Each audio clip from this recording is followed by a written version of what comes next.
Today, we are talking about how to build a federal sales team. Who needs to be on your team to effectively sell to the government? What are the most essential positions? And, what are some nice to haves? And how do you find these people? How do you train them? How do you put your team together, right? You don't have to have everybody, especially in the beginning. I'm going to tell you what I really think too. I think some of these positions are not essential at all. I think some should be full-time positions. I think some should be hired out as 1099s.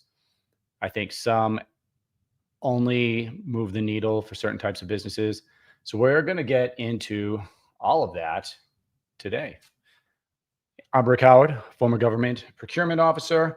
I managed over $82 billion in contracts for the Department of Defense before I retired and started GovClose, which is the #1 training platform for sales executives, veterans, federal workers, starting consulting businesses, all geared towards selling to the government, getting that job with a company to do exactly what we're talking about right now. And I also consult, and I've been doing that for a while, helping companies sell to the government. So let's get right into it. Now, I thought today what we do is I'd cover, hey, what would the ideal sales team look like? And we can go into some of the positions beyond sales because, as I've talked about, once you win your first government contract, that's when the real work begins. As some of you know that have been in the field for a while, that this is something that is very regulated. It's worth the time that you put into it, but it does take a lot of time. Government contracting is hard, high Amir, takes a while, but it can be very rewarding, right? And this is why companies do it. Very few, less than half of 1% of businesses, small businesses, sell to the government. Okay, let's just talk about business for a second, right? So, and I can speak from this from a few different angles. I can speak to you from the angle of a former acquisitions officer. So I knew the individual that I was speaking with companies with. And, I knew these companies would end up on contract, right? Because they knew how to play the game. So I know which ones directly are working with the government and making it happen. I also know from the company standpoint, selling to the government, having worked with some of these companies, hundreds of these companies, but really directly with a few of them, I know which positions are really necessary in order to drive everything forward, to keep it moving in place. And then, of course, I run my own business, right? I run my consulting business and just working with these companies, selling to the government. I train people. So going to give you my unbiased opinions here. Feel free to ask questions while we're going through the live presentation. So the first thing is, with any business, I don't care if you're selling to the government or you're selling B2B, B2C, you have to have sales. Sales drives revenue. Revenue drives your business. If you don't have revenue, you don't have a business. Now, we hear a lot about companies and taking venture capital and angel investing and things like that, but there are millions and millions of companies that are never involved with that, right? They just start a business like I did, like a lot of the students in our GovClose program. And by the way, guys, if you can't hear me or if the audio's off, just let me know in the comments and I'll make an adjustment. I think my son came in here and played with the audio dial a couple days ago on one of the videos, and it was painful to watch, or at least listen to. So sales is so important, and we have to drive revenue for your business. And so most companies don't have a venture company backing them, right? So most small businesses are depending on the revenue that's coming in from the sales. We have to focus on that. So what you're selling you have to figure out a way to make that profitable for your company. There's a lot of cliches out there about business, such as, hey, you got to be in business for at least 3 years before you see profit. Well, no, that's bullshit. So sorry for swearing, but that is not true with a lot of companies, right? For instance, I remember my 20s, I went out and started a painting company, just like my dad did, learned everything from him, profitable immediately. I needed the revenue to come in. That's why we're in business. So you have a skill, you have a service, you have a product, you have to be able to sell it. Now, the big difference, and the reason that I am even covering this topic today, is because selling to the federal government is a much different process. Thanks, Brett. Thanks for giving me the QC there on the video and the audio. Selling to the government is a much different process. It's not B2B sales. It's not B2G sales. Okay. So when we're talking about building that team, and the first person on this team that you hire should be a sales executive. Without question, you need a sales executive. Often as a small business owner, you're wearing every single hat, right? So let me talk to you a little bit about that sales executive. Your sales executive, and companies make this mistake all the time. Your sales executive should not be your B2B guy that's doing great, and you're going to put another hat on him. Now he's the B2G guy as well. I get it. You may have to do that in the beginning, right? But selling to the government is so much different that that person is never going to be successful unless, I mean, you could train them. Certainly you could send them through GovClose, but this isn't a pitch for govclose.com. This is just what you need to know. So with that sales executive, I'm looking for somebody that has either been selling in the public sector for a period of time and has produced results. And so I can understand that he actually knows how to do it. Or so you can either hire somebody that already has the skill set, right? Who's trained, who's done it. Or you can hire somebody, and this could be good for you as well. You could hire somebody with either a federal or military background, right? So let's just say that I want to sell, it depends on what you're selling. But if I'm selling software and and I'm selling that to the Air Force or the Army because I've done my research, I know who I'm selling to. Maybe I'm selling it to Life Cycle Management Center in the Air Force. Well, then maybe hiring somebody with a background in software development that was in the Air Force, that could be a very good hire, or an acquisitions person. Same thing with the Army, Marines. Even if they had nothing to do with contracting, what you're getting, by the way, reserves and National Guard members that are currently in, here's what you get. You're getting somebody with a security clearance and a network that understands the organization that you're trying to sell to better than anybody that has not served in that organization. Now, here's what you got to think about. Do I need to train that individual? Does that individual know anything about government contracting? Have they sold before? So these are all things, these are balancing acts, right? So you got to figure, am I going to hire someone at the top of the food chain that really understands it? Maybe has a background as well.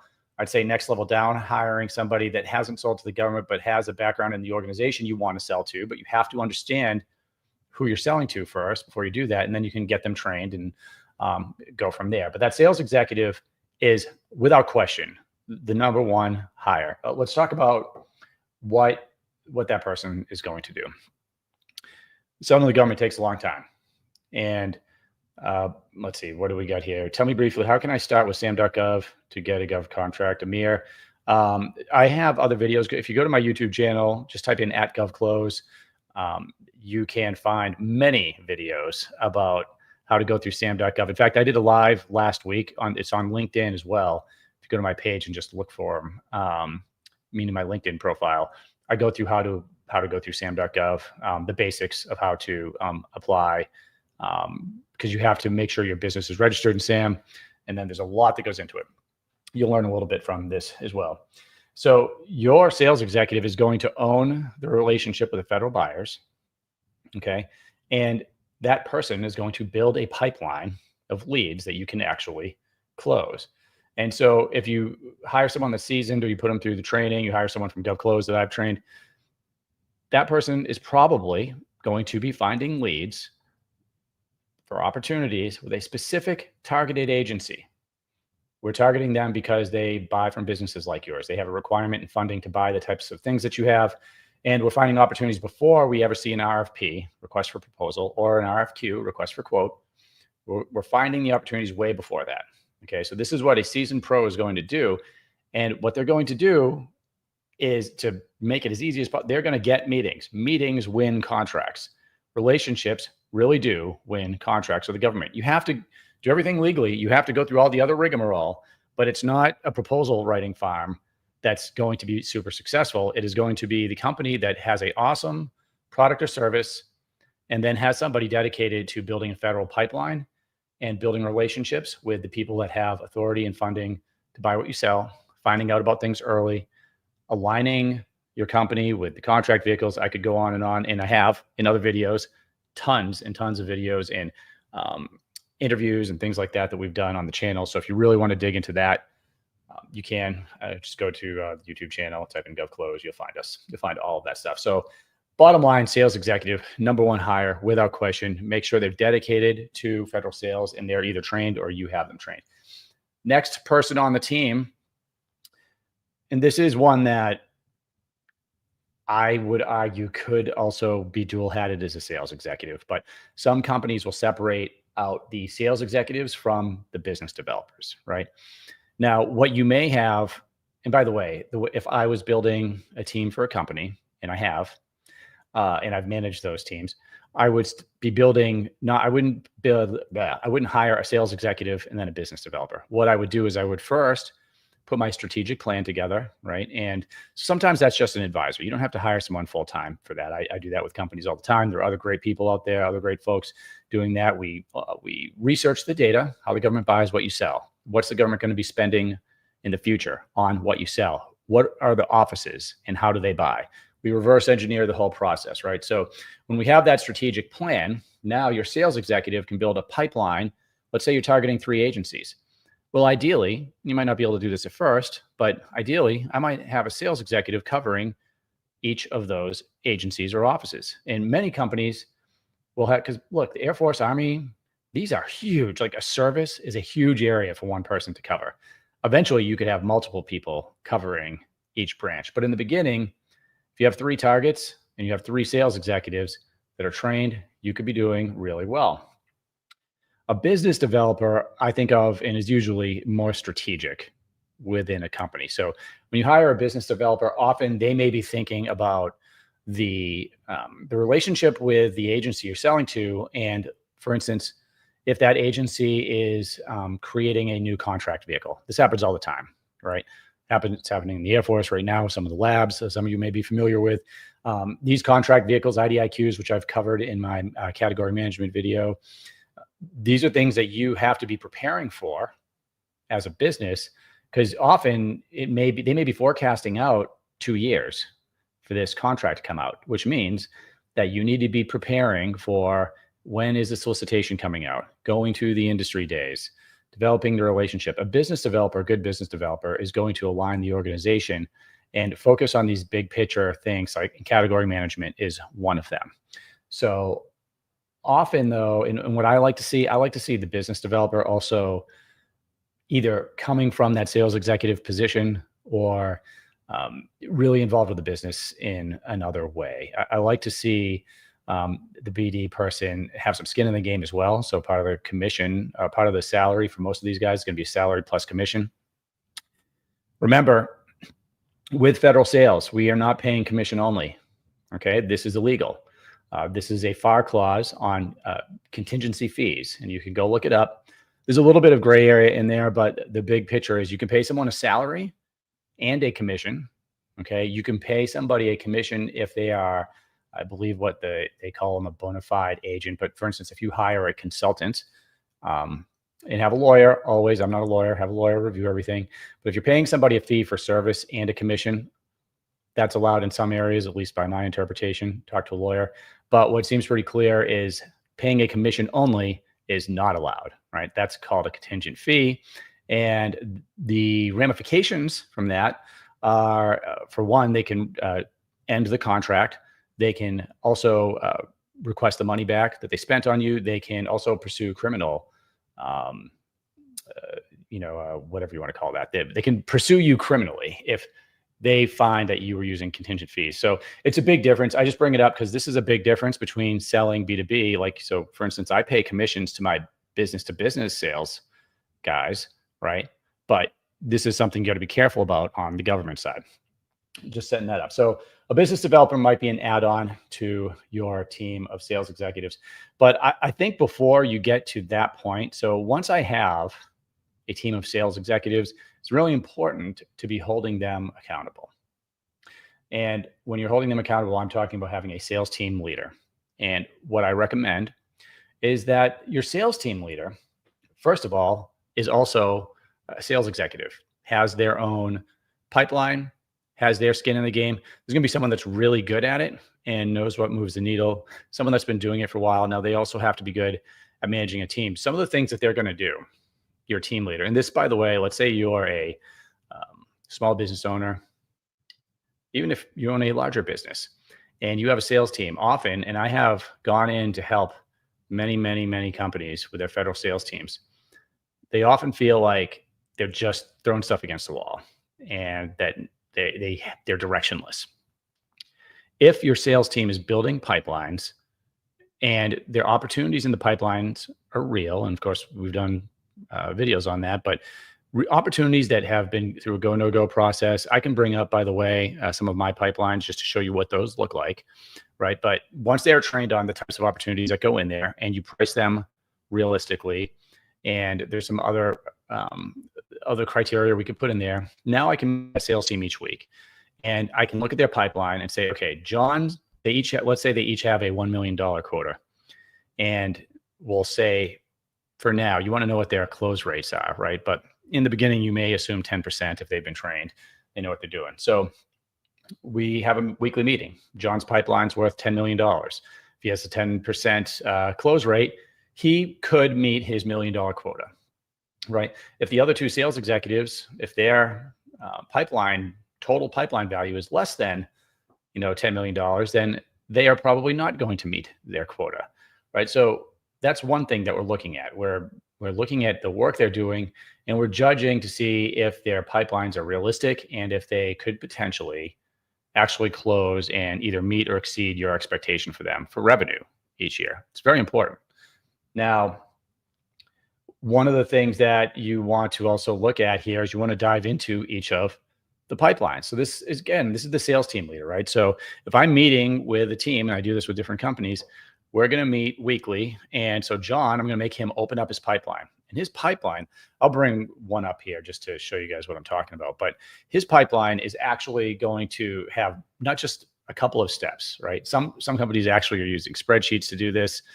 You can use any CRM, any pipeline builder where you can manipulate the steps in the pipeline. So, different columns for the different steps.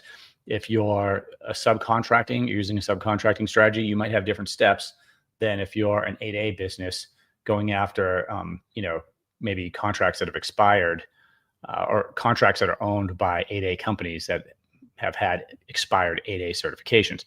Totally different, marginally different process. Okay. So just to know that. So we're going through each of the pipelines. We're going through each of the steps in the pipeline and the opportunities, because we want to make sure they're actually going through each step. Hey, did you submitted a source to sought? Great. Did they confirm receipt? Okay. When's the solicitation coming out? So these are the things, when you actually see them, you can ask about each of the opportunities, and you want to focus on the ones that are actually closer to closing, right? So now we can start really predicting, hey, which ones are slipping? Why are they slipping? Is there an opportunity to bring something else in where we can make up for an opportunity that is falling off the radar? Okay. So, and I'm just seeing if we can bring up the pipeline here, but this is not going to be a pipeline video. I'm not going to bore you with all of that. So we've talked about so far the importance of having a sales executive that knows how to sell to the government. I think it's the number one position, and and this is my bias, right? I realize every company is different, and you need the revenue coming in potentially before you can do this, but I have seen very mixed or / poor results when you start taking a sales executive and combining that with any other position, program manager. Like if they sell it and then they're in charge of managing the actual effort, that in and of itself is a full-time job, as you probably know.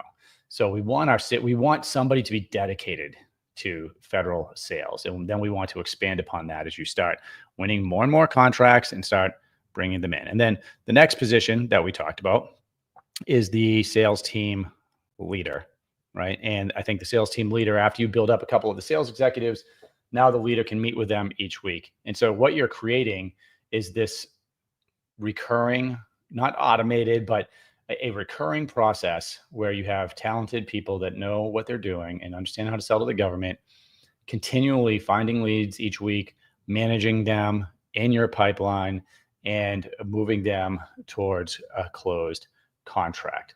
Let's take a look at what that looks like real quick. We also quickly, we looked at the business developer, right?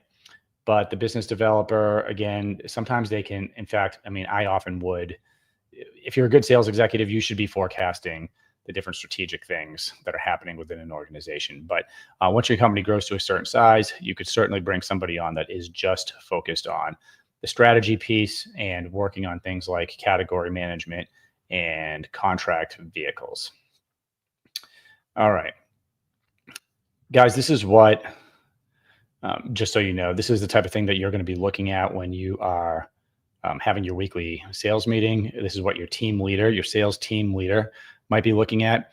So, each company is going to have their own revenue goals. And I realize this is not the most entertaining subject matter, but this is what companies that are actually making it work, this is what they're doing.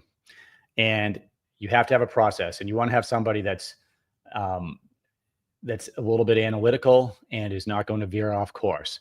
So they're going to meet with their sales team. So you're going to have your sales executives and you're going to have your team leader meet with them. And he's going to go, all right, or she, our company wants to make $5 million for small business, right? $5 million this year.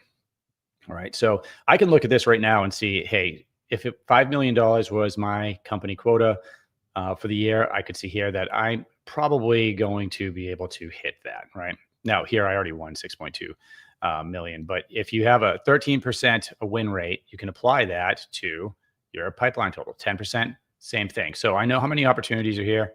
Most pipelines going to be way bigger. I know what the pipeline total is. Now, I'm going to do this for each of my sales team, my sales members. So I'm going to know, like, Johnny, if this was a individual's pipeline, right? And he had let's say he had a $10 million quota. Is he going to meet it? No, his pipeline's not big enough. So I can do the math really quick, right? This depends on having the opportunities in there and having the opportunities priced correctly. And the only way to know that, your sales team leader or you, if you're going to be the one doing it, is to actually go into each of the pipelines. So if I was going to go into Johnny's pipeline, and let's say this is an 8A graduated, my pipelines, I put together by strategy steps. So once we've done our road mapping, we understand, hey, is this a SIVR strategy, another transaction authority strategy, source to sought? Some of these have similar steps. Some of them have wildly different ones. So you want to make sure that you're using the right one. But let's say that I am in this one here. This is an example one. And meaning when I get to the end, the closer I get down here, the closer I am to either winning the contract or getting it off of my list, right? So sorry, you guys probably can't see any of this. So during the sales team meeting, first you look at the size of the pipeline. Hey, you need to get more opportunities in your pipeline, or it looks good. Now let's go in and see, when are we going to start closing these things, right? So, once I get further down in this particular pipeline, maybe I've scheduled a demo, a brief with the agency, right? I'm going to get a lot of information there. This means I'm going to be more likely to win that contract unless we blew the demo, right? But I'm going to get a lot of information out of that brief besides just advertising what we're doing. Then I can move that over to this, hey, when is the solicitation coming, right? So we get closer to a solicitation coming out. We have to be watching that. We have to be prepared for that. There are many companies out there that have gone through all of the meetings, industry days. They've done the source to sought, RFI submissions, and then they missed the solicitation because they weren't paying attention, right? So it's not enough just to have a automated tool looking at it for you. And there's some great ones out there. You also, if I'm using this pipeline and meeting every week, I'm not just waiting for an email. I'm going to go, okay, especially if I'm, working with the team member, I might say, all right, you said that the solicitation date for this 3-year IT consulting was supposed to come out at the beginning of July. Has it come out yet? And their answer may be, well, I haven't seen an email yet. Okay, look at it right now. Like, I want you to search at sam.gov. I want you to see, and then I want you to email the program manager or your contact over there and ask them, when's the solicitation coming out, right? We want to follow up, because often what happens is these get delayed, and that's where we start kind of losing our grasp on it. But if we have a regimented pipeline with the steps, we can follow these steps all the way through. See, hey, the solicitation's released. I know when I work with him that there's 2 proposals that they're writing right now, right? I don't have to think about it. It's right here. Okay, when do they do? how are we doing with that? And this actually is going to lead us to the next team member that I think, in the beginning, you might not have someone dedicated to this. You might have somebody that you're just 1099ing out, but a proposal writer, okay, for me is like a godsend into an organization, because your capture man, or sorry, not your capture manager. We'll talk about that role. You got your sales executives. Again, they are the lifeblood of the sales team, and they have a full-time job without writing these proposals. Now, they're going to be involved with the process, and some companies are going to have engineers involved with the process. Some will have lawyers, and we're going to talk about the lawyer as well, because having a legal team is something you're going to want as a big business. And before that, again, you can have a lawyer that you're paying hourly or on retainer, which is really important. But we want to have somebody that can handle these proposals, because even with the tools that are available today, folks, and some of them can seem to make it easy. The proposal, if you mess up a government proposal, you have lost. All right. You have lost the game if you screw up the proposal, and it is so much work. In fact, you'll see, and some of you may understand this. Often what will happen is when that proposal comes out, your account executive, that might be all he or she is doing for 2 weeks, right? So they're going to have their eye off the prize. Now they're trying to put this proposal together. Often some of them are long, and some of them are, when we're talking about $100 million, $200 million contracts, $1 billion contracts, some companies are working on those for years, okay, because they know they're coming up, and they're refining, and they're using professional proposal writers and lawyers and whatnot. But this is someone, if you can get a proposal writer in there that has won proposals, that knows how to write proposals, then that can free up your account executives. And it can also allow you to put a lot more out there. So you can allow you to go after a lot more opportunity than you may have been able to before. So we have got the account executive. We have got the business developer, right? And we've got the sales team leader. That's what we have talked about so far. Now, I really think this makes up the core of your team, because a lot of the other things we can 1099 out in the beginning. I think you can 1099 out the BD person too, until you actually have the revenue and the funds coming in to be able to do that. The proposal writing, again, especially in the beginning, if you're brand spanking new, you want to have somebody that has written proposals and to start doing that for you, right? So at least for a couple of them, because now they can put together a template that you can use and have your guys learn how to do it. Every solicitation is different, so every proposal is going to be a little bit different. We've actually had some really great videos. You could check out anything I've done with Colonel Louis Orndorff. He's a former contracting officer, 3-time commander within Defense Contract Management Agency. And so, for instance, one of the things he would tell you about writing a proposal for a government contract is that the proposal should stand alone. Each section should stand alone. And what he means by that is that often when a proposal is written and goes to the government, it's not each person that's in the proposal scoring process. They don't read the entire proposal. It gets broken up, and one engineer, Charlie, gets this section, and someone else gets this section. And so sometimes the big mistake companies make is you have to read the entire proposal to have the full context. I have to read the executive summary or the synopsis or the past performance to really understand what they bring to the table. And if that's the case, you're going to have a hard time winning these contracts. If you write each section so they're standalone, and so whoever's reading it will understand the full context of what you're providing and understand how you meet the requirements, well, now you're going to do a much better job. That's just one of the tips you can learn in one of those videos. So you can look for that. Look, a sales executive, if you're just joining here, is the number one person to hire. When you start hiring people for your sales team, that is the number one full-time position, period. And that person has to be dedicated to federal contracting. This is how you build your team, your sales team for public sector, right? That person should not be a dual-hatted B2G guy that's trying to pick it up. It should not be your program manager that's also your sales executive. Full-time sales executive, trained and proven in federal sales with a plan that you have invested in and you are committed to, right? You better be committed to that for 18 to 24 months if you want to see results, or you're wasting your time, right? I would actually say the next position isn't either of these. It's hiring another sales executive, right? Maybe two or three of them, right? You don't have one sales executive covering the entire Department of Defense. We want to be focused. You might be selling to a couple offices in the Navy or the Air Force. And then when you have the contract revenue coming in, now start expanding, bring on that other sales executive, potentially with a background in the agency you're selling to. That always helps. Always helps. And then we talked about BD people. We talked about sales team leader.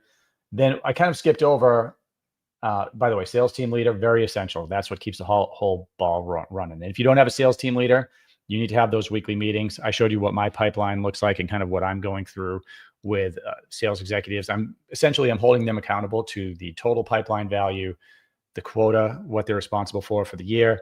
If their pipeline's big enough to hit it, if it's not, they need to get more leads.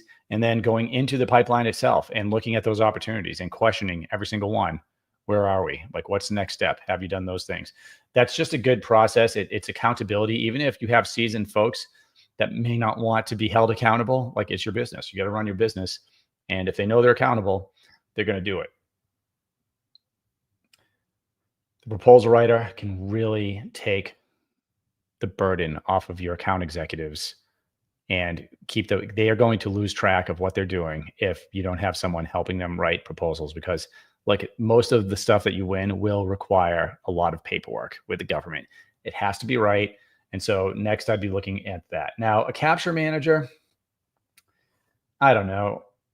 Capture manager and the business developer roles, like, honestly, I'm a little squishy on both of them as far as what they bring to the table. I think that some of these positions can really be combined. Now, somebody should have the strategic vision for where you're going federally, right? And a lot of good account executives have that. Your sales team leader could even have that, right? Maybe they started off as an account executive. They've been doing it for a while. They have the big picture of the pipeline, and they have some ideas of where we're going with growth. Now, as your company grows, they're not going to be able to do everything, right? So you may have a BD person / contract capture manager. And then a lot of companies, when they get big enough, will have somebody dedicated to this. But look, some of the things here: shaping the RFPs, building the win strategies, overseeing the teaming and pricing inputs. Those are all things that need to be done. But especially this shape the RFPs piece, your account executive also has to be fully immersed in that, right? He or she should be going to these meetings. Again, meetings win these contracts. So your account executives, your sales team, the core, the lifeblood of your business, they cannot be stuck behind a computer. This just every day of every week. This is a relationship game, right? So yes, there is a lot involved with managing a CRM and a pipeline, but they got to get out there. They got to go to the conferences. They got to meet the people that are actually doing the work. And ideally, their time is best spent in meetings that they have arranged with people in the government that have a requirement to buy what you sell. So that's that. Capture manager, proposal writer. I love this one because I know how much time it saves. And now, by the way, though, don't skip your sales executive and go for the proposal writer. I've seen this happen too. If you're just finding solicitations on SAM.gov and throwing them to your proposal writer, you're not going to see the success that you want. And when you do see success, right, if they're a good proposal writer and they do manage to get you into a contract, you may be unprepared for what you're actually signing up for. Depends on your industry.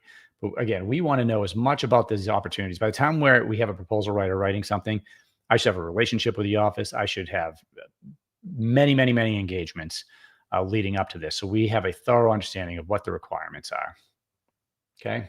Don't skip your sales team. Sales team, most important thing. Sales team, most important thing. What's the most important thing? It's your sales team. Okay. Contracts and legal advisor. Look, guys, this is the reason federal contracting, public sector sales, government contracts, this is a lot of words for the same thing. And this is selling to the government, right? As important as your sales team, right? Like, you do not want to go to jail, and you do not want to sign up for something that you are unaware of. A legal advisor, and when I say legal advisor, and this goes for everyone that I'm recommending, these people need to be trained, especially this one, right? Your sales executives, like I mentioned, you might buy someone with the right background, federal background with the agency you're selling to, and train them, pay to have them trained. But a lawyer, you don't want your divorce lawyer coming in and trying to advise you on the FAR, right? Contracting officers spend 30 years, a whole career, learning the federal acquisitions regulations. And they are vast. And each agency also has their own sub-regulations and policies.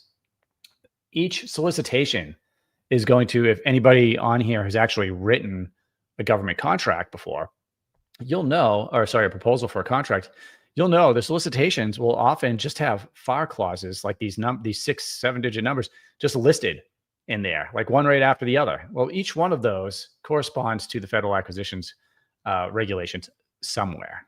Now, if you have questions about the FAR, I don't like to get too legalese in these because there's lots of training out there for the legalities of federal contracting.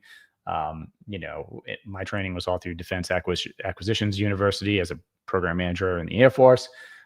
There are master's degrees out there that you can take on federal contracts, and it's a constantly changing space. It's changing now, right? We can see all the acquisition reform that's happening with the new administration, with DOGE, with SecDef's memos out there. So we'll see where everything goes. But having a legal advisor on these contracts, or I would say someone who was a contracting officer for the agency you're selling to, someone like Colonel Orndorff, who I mentioned earlier, who we've done videos with, he probably wouldn't like me saying this, but they're kind of like a lawyer also. They really understand what these clauses mean and what you're going to be required and legally obligated to provide. So you need to know as a company, am I going to have to invest in a $100,000 a year CMMC compliance, system? If I'm going to be on contract with a Department of Defense agency, am I going to have a expensive accounting system? Is there, what else could I possibly be signing up for here, right? And the lawyer can also check other things, right, that aren't specific to the FAR, but maybe what are the legal obligations of your company? What are you committing? Are you overcommitting? Are you overstating what you can do? So a good attorney, and hit me up if you need contact, because there's some great attorneys out there that understand this. The one caveat I want to say about attorneys, right, is we need them, right? But in federal acquisitions, okay, I just want you to understand that the attorney doesn't run the government contracting process, right? So now I'm going back to the government side. If I put my government contracting hat on, we had attorneys, we had JAGs in the Department of Defense that specialized in these type of things, and they would do reviews for us. And very good, very smart. They were not in charge of these efforts, right? So if I needed an attorney review, I'd have them review it. But in most cases, that review would be an input that I would consider, not a direction. Some cases, if we were talking about the law, like, hey, this is breaking the law, or this company is doing this, different story, right? But a lot of times attorneys are providing suggestions. I would just say this: a lot of the federal acquisitions regulations and government policy in general tends to be, there's a lot of gray area. Okay. There's a waiver for a lot of things. There's interpretation. There's several people in the government side that can interpret things one way or the other. A good example of this would be, when I was running a acquisitions branch for the Air Force,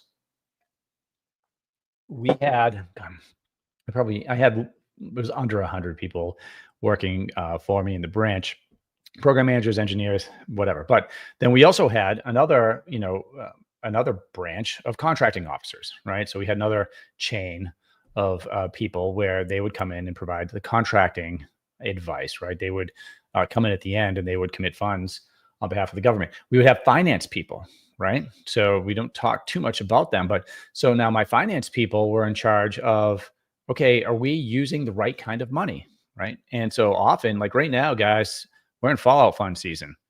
So if you're trying to sell something to the government, like, you should be asking your government customer, hey, do you have fallout funds? Maybe we could take your fallout funds and put it on this. I'm just giving you a story about this, how a certain type of funding. So in the government and in the DoD, we call it the colors of money, right? So there's some funding that is for research and development. There's some that's for operations and maintenance. Some is for construction. Um, these different types of money, I'm not going to give you like a whole course on the colors of money here, but we would go out and we'd find money, from different organizations to use and to build different tools, technologies. Well, we had a finance person who'd been in the system for a long time, and everybody was saying, yes, hey, Rick, you can use this kind of money. But she came in at the end and she's like, no, I'm not comfortable with it. That could have killed the entire deal. It ended up being about a 6-month delay. But I just want to give you some context when I say that there's a lot of gray area in the FAR and the policies and different things like that. Yeah, LinkedIn users said the proposals will crush you. Yeah, you ain't joking. Those proposals will crush your account executive team. So you might not be able to afford a full-time proposal writer in the beginning, but if you can get somebody that can write and take that burden off, that's good.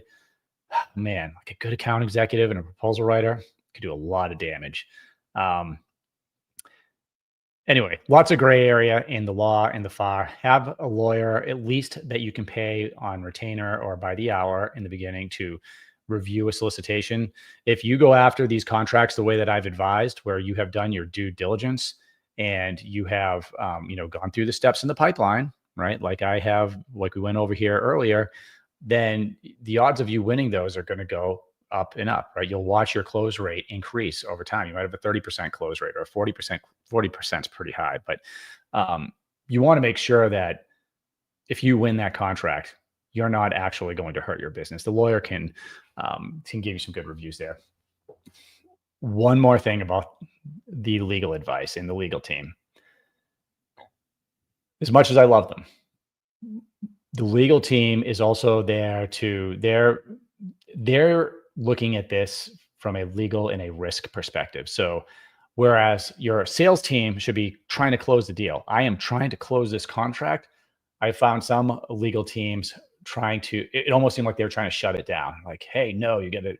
No, this proposal is not ready to send in yet. This, this, and this, right? Often making good points, but often also you just have to balance risk and legal advice versus, hey, we're running a business proposal.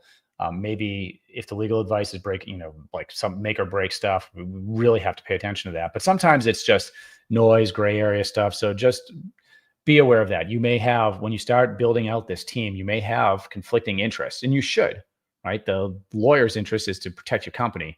Your sales team's interest is to close as many contracts as possible, right?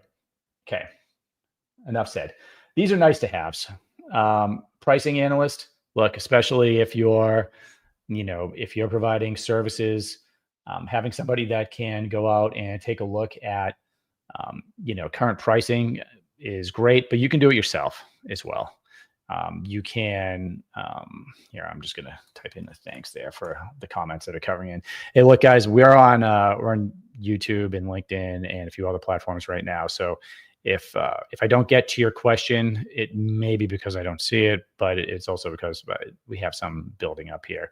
Not as many on LinkedIn, but it's all good. It's all good, man.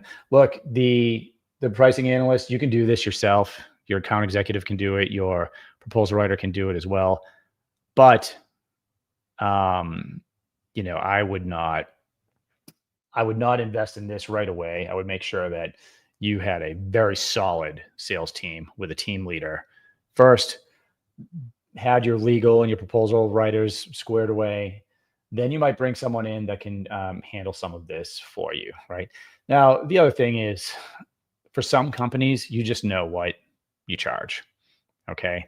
So some companies may not need this, some might. So now a teaming partner manager, this is interesting. Why do I mean that this is interesting?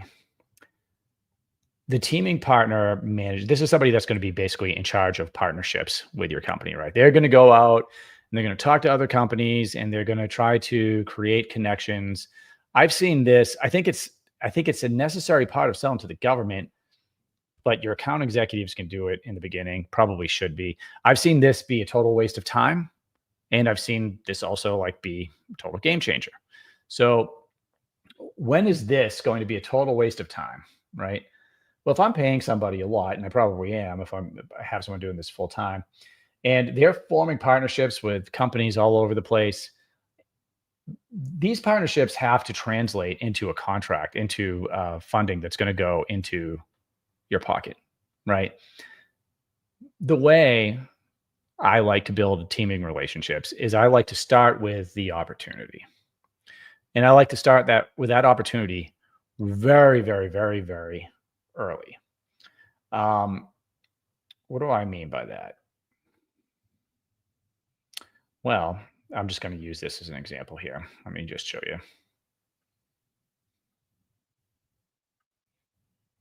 Okay, I'm just switching back and forth, switching screens on you guys back and forth. Right? Is this my source of thought pipeline? Yeah, it is. There's the GovClose CRM, folks. Um, you can recreate this, in the CRM of your choice. I built this for my clients because they all had different CRMs. None of them had the right steps. Half of them were using spreadsheets when I first started. This just put them all on the same page. But we're talking about the team member. We're talking about a person that you're hiring to develop partnerships, right? For your company. If you're going to form partnerships, I think you should be forming partnerships with companies that can help you win contracts. And so the way I do it is I'm starting here, or I might be starting with an early opportunity that a program manager talked to me about. Yeah, people are saying, hey, BD and capture are number one. They overlap. Yeah, there is a lot of overlap here. I agree with that. In fact, your sales executive in the beginning is going to be doing a ton of overlapping things. And then essentially as your company grows, you can start separating these out and taking some of the excess work off your team, off a good sales executive. So that will free them up to do what they need to do. And then you can have, a killer come in and just totally focus on capture. But look, I find this source of thought, let's say. Now, you see, I have established teaming partners here. It's part of the pipeline, right? So if I'm finding a lot of you companies out there that are watching this, and a lot of my clients only subcontract, right? And if you're going to do that, you need to have teaming, right? You need to have partnerships.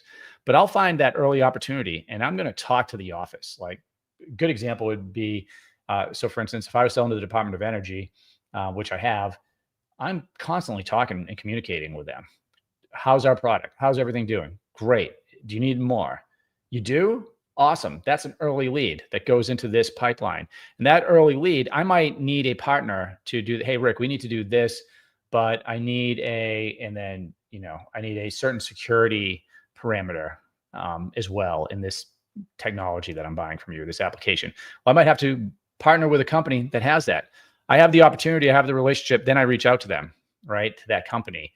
Now, or I pick a company that has some past performance in the agency I'm trying to sell to that can give us a little juice, right? When we go in for the actual proposal way down the road on this. So that's how I often will go find and establish teaming partners. And by the way, these companies, even big companies, they're going to want to talk to you. If you're bringing them an opportunity, guys, if you're bringing them an opportunity, they're going to want to talk to you. I would fire a sales guy that if a company reached out to one of my guys and said, hey, I've got this contract that I'm looking at and I'm talking with the federal agency. It's important. It's early. I'm talking with them. I can do part of it. We want to partner with you. That should be a conversation. And they should not be ignoring you. And there's ways to do that. We go way into that in GovClose. Let's see here. Full send Hexakin. Howdy, sir. Hey, howdy back. It's an interesting call sign you've got there. And so just some of the comments that are coming in here. I'm flicking on the screen. BD capture should be the one guy. The overlap. Yes. I've got some weird ones from Twitch coming on here. Let's see here. Pretty good success in my first year, 130K in one of the contracts and a 5-year BPA with a 1.5. I think that's awesome. This sounds like one of my guys. I don't know if you're one of my guys in GovClose or not. I can't tell by your handle. But again, this is the premise. So I think for me, teaming and partner manager, I think you build your business to a certain level. before you invest in that. I guess and this is a seriously long way of me getting to that point. But I think your account executive with the right steps can move through all of this. Just like the gent there that said, hey, he did 130K and a $1.4 million BPA first year. I think that's awesome. That's great success, by the way, that you had for that for first year, especially when often it takes 18 months, 2 years. Like when you're starting with a new company, often they'll say, hey, part of your salary is going to be your commission, but you want to make sure if you haven't seen that pipeline, you might have a bullshit pipeline, pardon my French, a BS pipeline. So you want to have that pipeline that you built that are pre-RFP, relationship-based, fully vetted opportunities that you can win. And after that second year with a company, now you should really be closing a lot of those if you've done it right. So again, we'll get off of this screen here. So I think that covers the teaming partner. We have a couple more we can look at here, a couple more positions. And if we have time, I'll talk about, because I know there's a lot of you that are also consulting on the side, starting consulting businesses. A lot of the people in GovClose have consulting businesses that help companies sell to the government. We'll talk about what does your team look like, right? Because your team can look a lot different than what one of these government contracting teams looks like, right? They have their sales executives that are aimed at and trained for federal. They have the team leader that's doing the same thing. We're talking about the legal and all that, but I have some ideas and thoughts for a team that you can build. Even if you're an account executive for another company, I think that there are some things that you could do and some people you can hire to really make your life easier and to expedite what you're doing and to do a lot more of it. GovCon Technical SME, often what this comes down to is there are certain consulting businesses out there. It's not quite the work that we're doing, but there are some people that you'll reach out to that have a really dedicated, unique niche within government contracting. For instance, some people are really, really good at like, what do you do if you get a bad CPARS review or the government cancels your contract, terminates for convenience, right? So there are individuals that are very, very good at how you respond to that. That might be an individual that you go to when you need them, right? So there are going to be many circumstances where you just want to have a couple of subject matter experts that you can go to when you need them.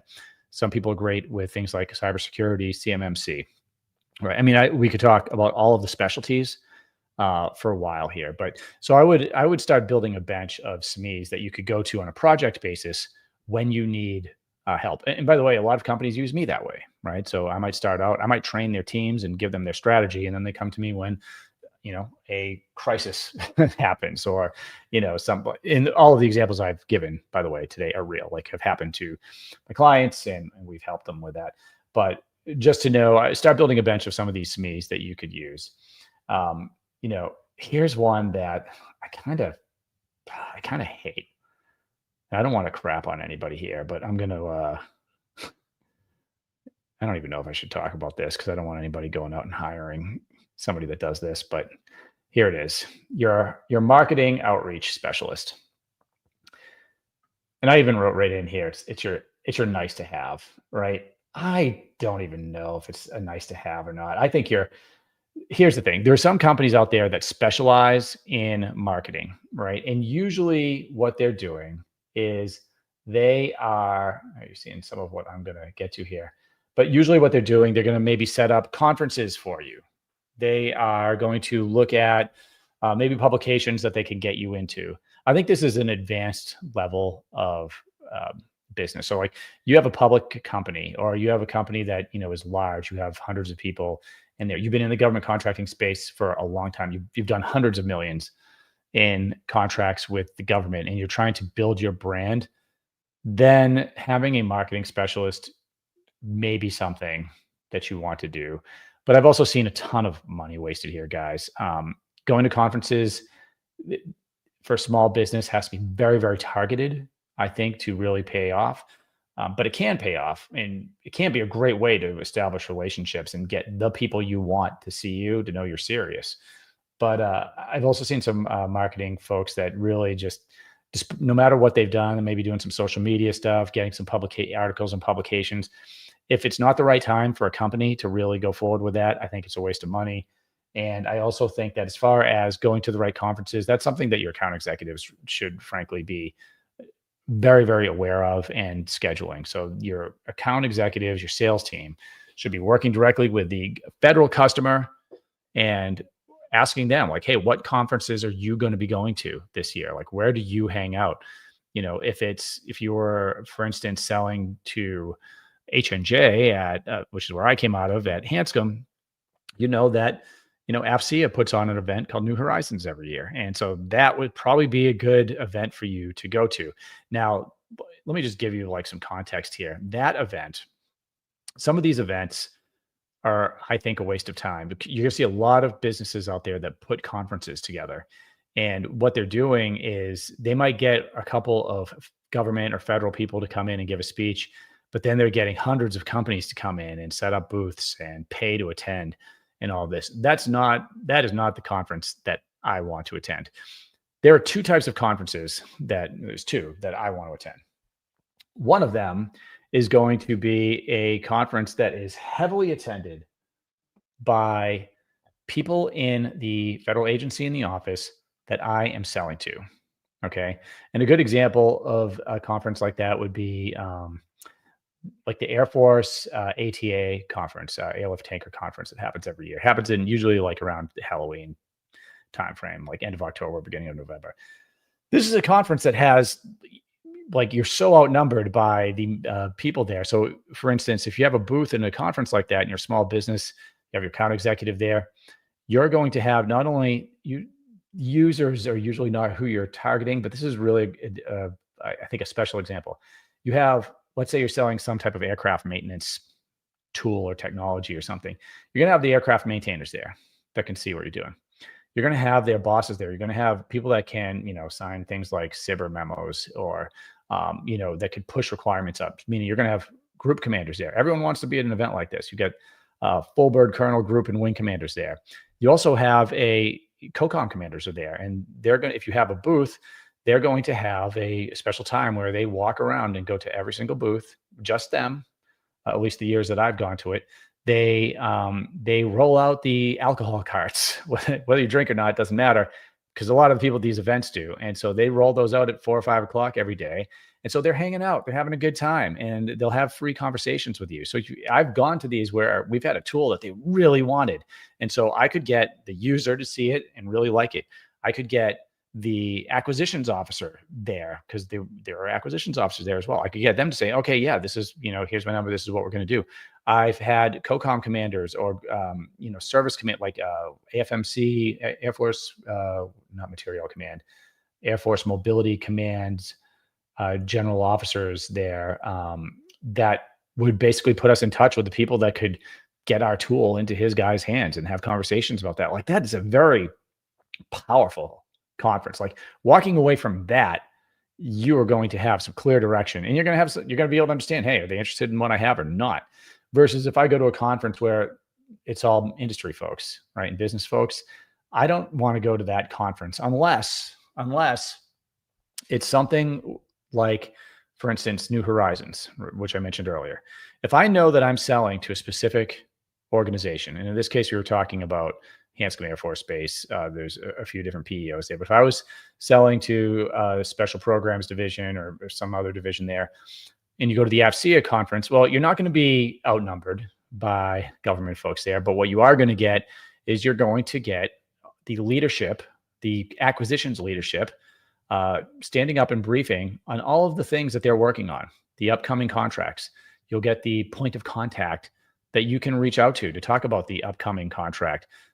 Hey, are they having industry days? So this is a great place to work on your leads and maybe to build some of your teaming and things like that. So you just want to be really, I think, judicious with your time and your money and what conferences to go to. If you go with a marketing person, it should be at the right time for your company. And you can build, there is something for building name and awareness, especially as you grow. But for some of the smaller businesses, and I know a lot of them are watching this, I don't think that marketing, I think that's like one of the last things we're thinking about. All right. Unless there are questions about what I think the big picture things you need to think about for building your federal sales team are. I will get into what I think you can hire out if you're an account executive or you have a consulting company, which, like I said, a lot of our gov closers are doing. But let's just do a quick recap of what I think the federal sales team is and what are the big picture, like what is the most important. And again, I'm biased. I have my biases for sure because I've done this for a while. But number one person you hire if you're selling to the government, the most important thing is your sales executive. Your sales executive that is not dual-hatted, that is not a B2G guy. This is a guy or gal with experience selling to the U.S. government, someone that's been trained to sell to the federal government. And state and local is different, folks. Different rules. They're all different. State and local is all different. But all the federal agencies fall under the federal acquisitions regulations. Okay. So if you're selling to the Army, if you're selling to the Department of Energy, if you're selling to the VA, you pick your federal agency, you need a salesperson whose sole job is to find opportunities early with the offices that you have already directed them to look at and to sell to because of your research, because of your sales plan based on what the government's done in the past and what they're going to do in the future, right? So you're selling like, hey, Rick, you're my sales executive and you're targeting the VA and you're selling cybersecurity services. So you're selling, we're a construction company, we're selling construction projects. Okay, that means that my pipeline is going to be a VA pipeline. I'm finding opportunities early and I'm walking them through with you or a sales team leader. We'll get to that in a second each week. So sales executive, absolutely. That's what they find the opportunities. They're walking them through to the end.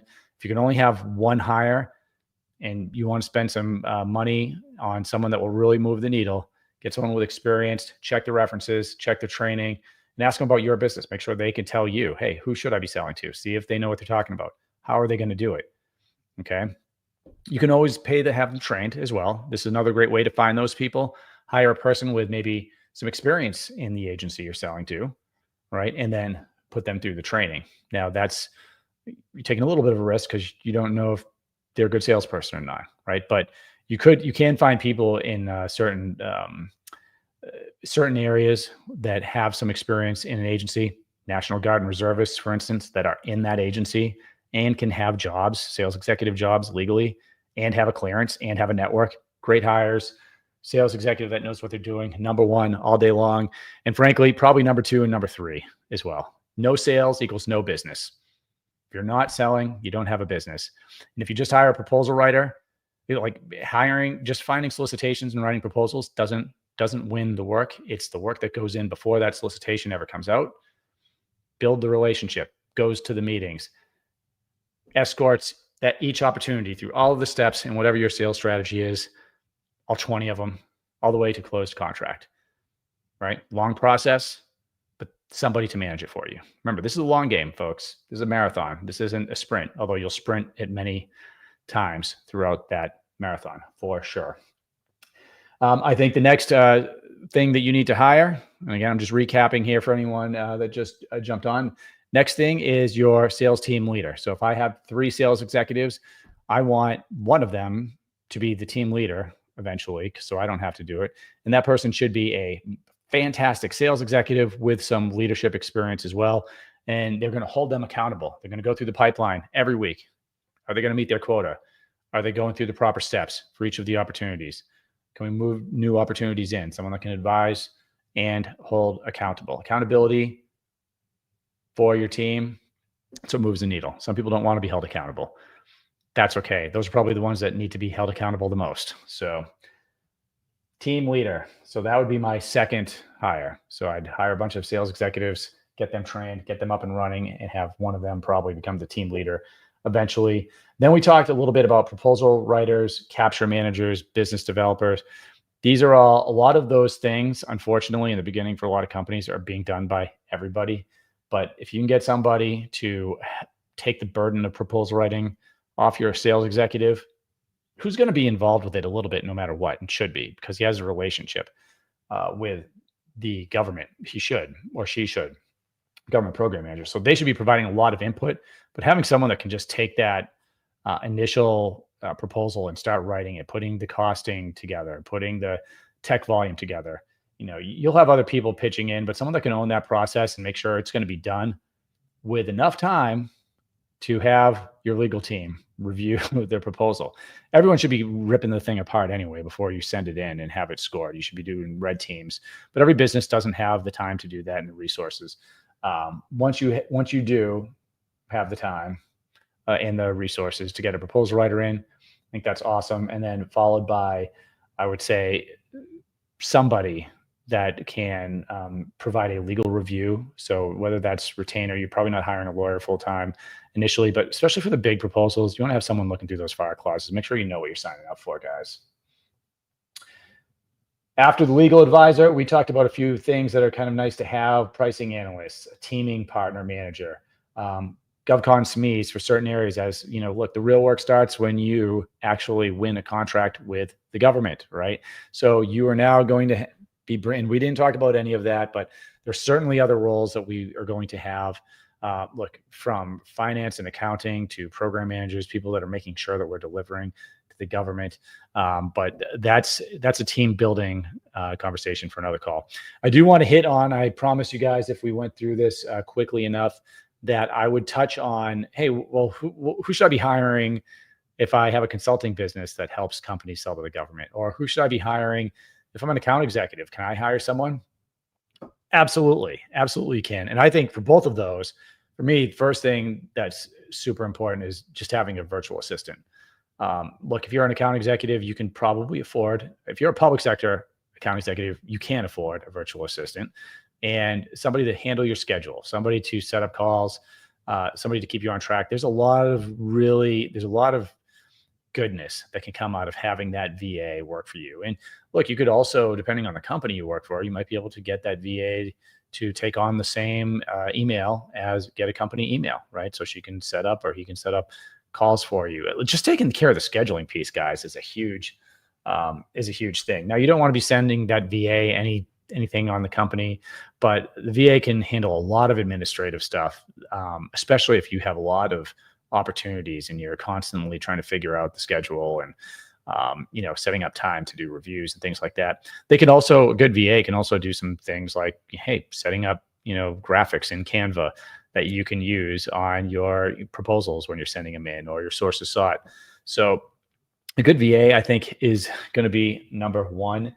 And I think that applies to whether you're an account executive. I had a VA when I had an account executive. I called her a scheduler, but then as a consultant, or you're running a consulting business, that can take a lot of time off your hands. Now, guess what?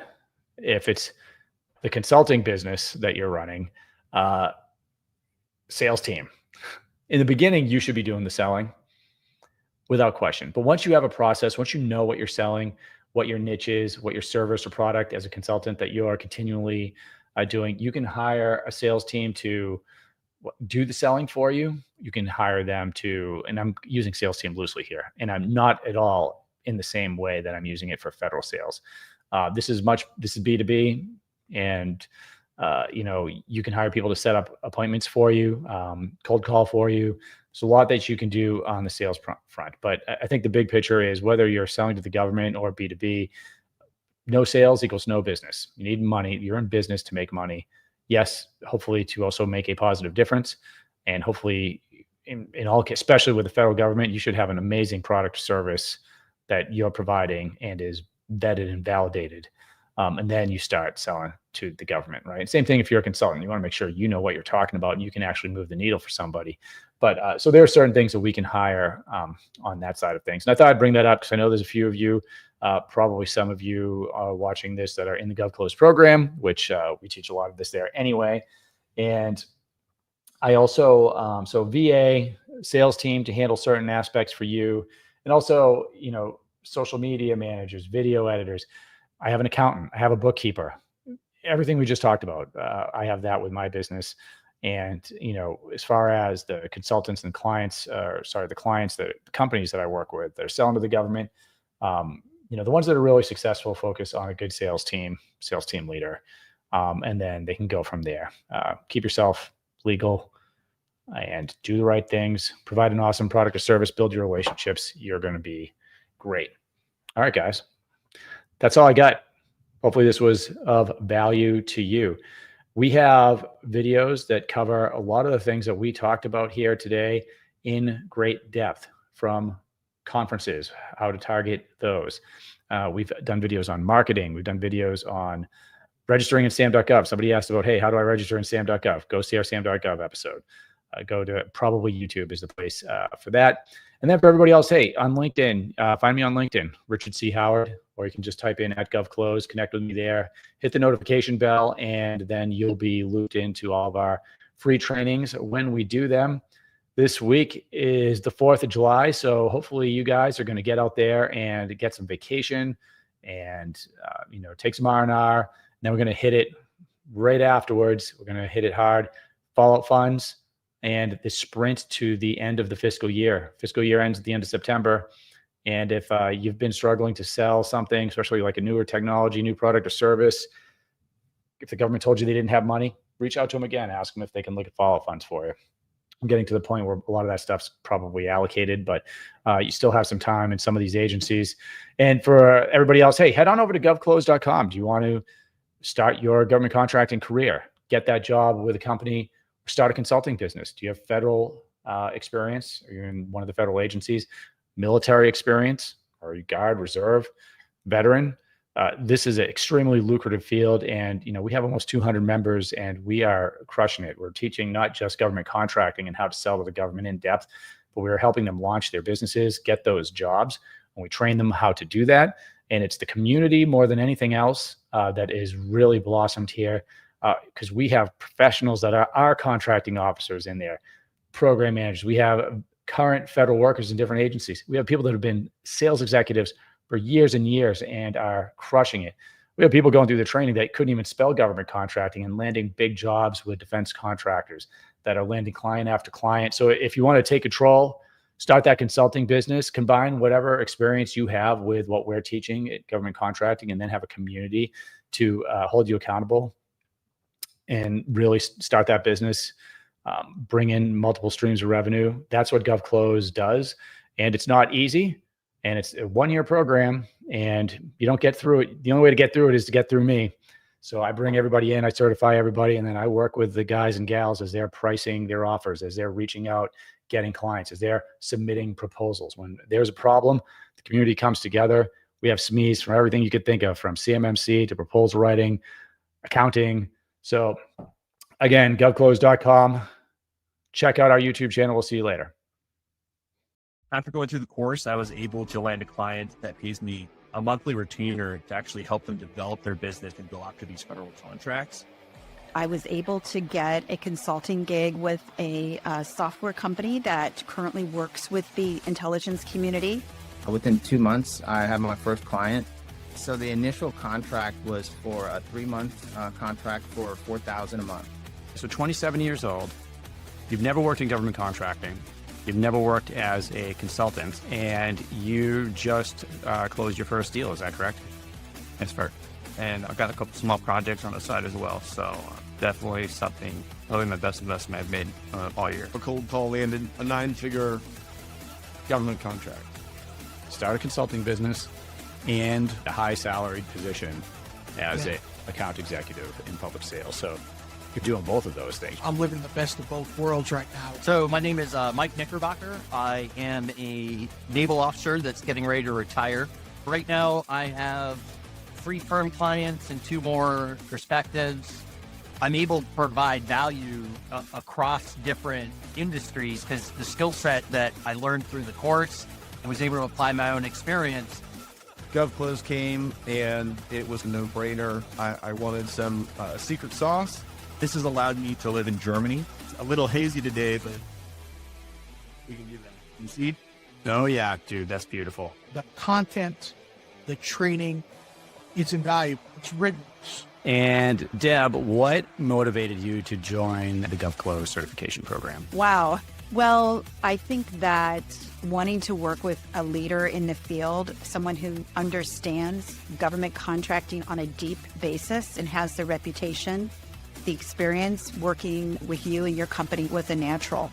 The students that graduate our program, they go on to start their own consulting firms, winning high dollar consulting clients. They go on to land high-paying salaried positions as account executives with companies that sell to the government. I'm so proud of the people that have gone through our program. And if you are considering either a job or a business, and by the way, some of our students are doing both, as I did. They're running a consulting business and they'll have an account executive job. It's transforming their lives. It's bringing true wealth to them and their families. Back to the video.